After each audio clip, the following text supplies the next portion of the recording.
Okay, guys, pardon the mess. I'm kind of stuck inside today. I plan on getting outside to maybe get a flight, hopefully. But in my area, we are kind of under a stay inside because of air pollution warning. So there's one thing I needed to do to one of my oldest quads, my favorite quad. It's called Beast, and that is upgrade the firmware on the Moonlight kit. I'll tell you a little bit about it right off the rip. It has the Zing 2806.5 1800 kV motors. These were kind of expensive back when I bought them. It was around $130, $140. Um, it has the Speedy B F7 V3 adapter. Not adapter. Shit, I'm getting tongue tied here. I'm trying to do too much at one time. The Speedy B F7 V3 flight controller, 50 amp ESC. When you're doing the Moonlight kit, this comes with the Moonlight kit. You always have to put it in. You'll see that on here there's a white dot, and up, that's where you got to make sure that that white wire goes to.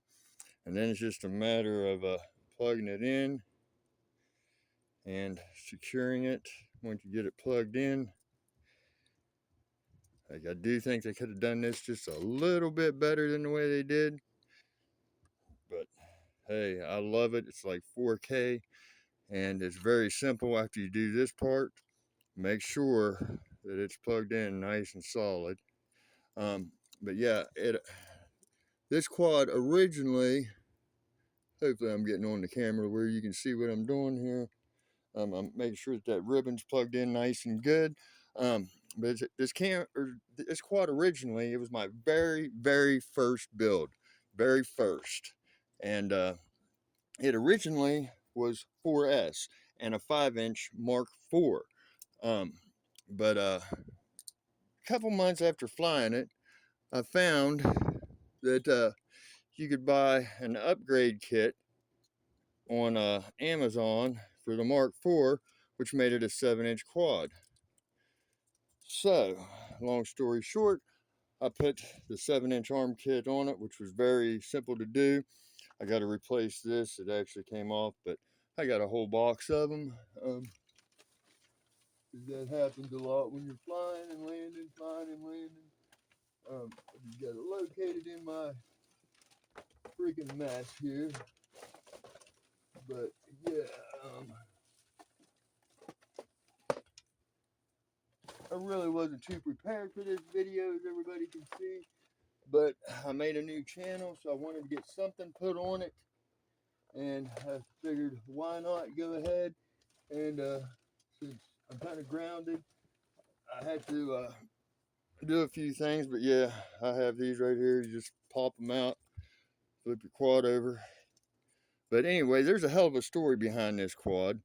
It was my go-to quad forever. I built it like, I can't even remember when I started doing this shit, whether it was like 5, 6 years ago. But regardless, after I made it a 7-inch, it was a 4th of July weekend, and I had Brother Hobby Deadpool returner motors on it, and it was basically my maiden flight. And flight went beautifully. Here's the original motors that I had on it. They were Brother Hobby 2306 2650 kV, which flew very well. But I made a critical mistake, a very critical mistake. Um, right after I landed, I always take my TX16S. I always do this number. Boom. And I set my controller down. Well, we were at my girlfriend's brother's house, and lo and behold, there was a bunch of people around, and I was afraid that somebody would mess with my controller. So I left it dangle. Bad mistake. Like I said, I made a critical mistake. Anywho, when I reached down to pick it up, I guess I hit a button, and quad flew up like full throttle, hit me right in the face. I would show pictures, but every time I've tried, it gets flagged because it's too graphic. It literally shredded my freaking nose, and yeah, it wasn't good. Okay, now to do this Moonlight update, it is not very hard. See how them are flashing green?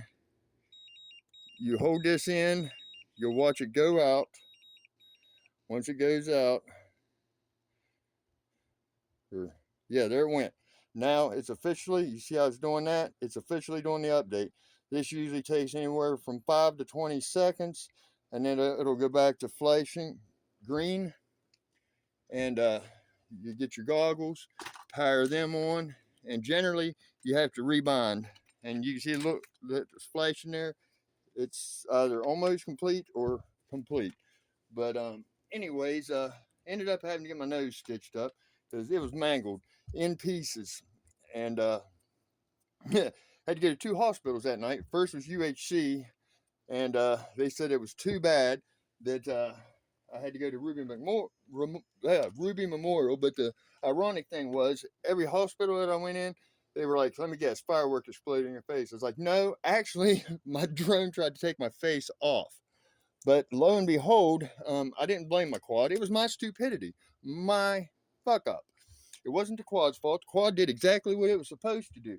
Whether I like what it did or not, that's exactly what it was supposed to do with the button that I hit. And I just hit the button on my goggles here. You got to rebind it. It starts beeping. When you hear it beeping, you come down here, you tap this button, and then bam, it should lock right in. And there we are. I wish I can't see how you can see the footage. Yeah, we are officially locked in. My phone is not that cool, so. But anyways, you see that works now. That's how simple the Moonlight upgrade is. If I can get some flight footage in, I'd like to add that to this. But instead of blaming my quad, I took responsibility for my own action. This quad, like I said, originally was 4S, a 5-inch. It was analog. When I upgraded it, it was still analog, but it was a badass 6S. And these Zing motors, the 2806.5, they are extremely torquey, extremely fast. And I had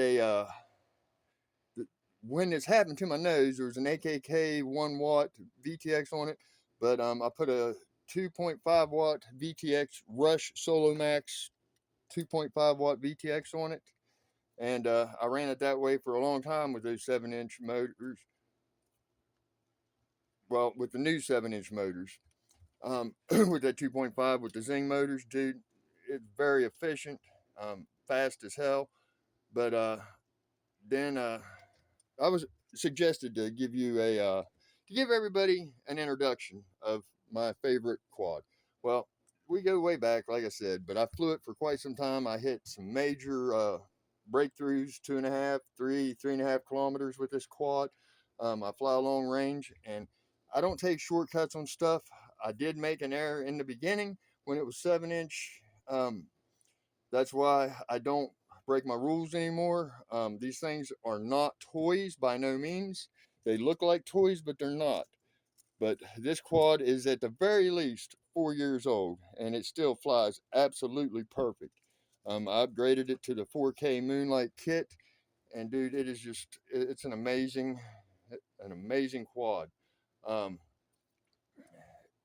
let's see here. I really don't even know what more to add about it, but hopefully I can get some flight footage in, and this ain't too boring for everybody. But that's how you do the Moonlight upgrade. You actually can leave this in and tuck it to fly with, but I don't, because it actually comes out really easy. So I got a box marked Moonlight update cable along with those. I do want to show something else that I've done, because I don't want to take apart a $600 set of goggles when I don't have to, and I can get better performance out of something that is tried, true, and worked.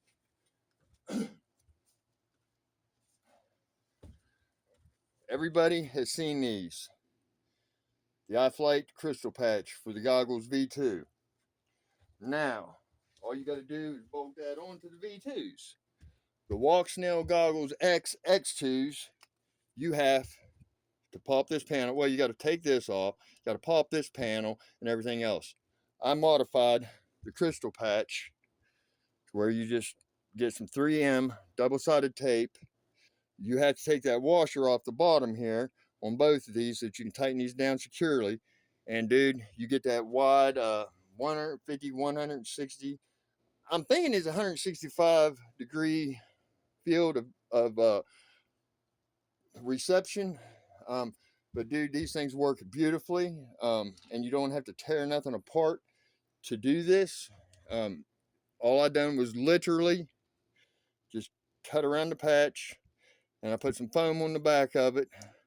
But you can see back in there, there's double-sided tape, and this is safe as hell, and it works amazingly, absolutely amazing.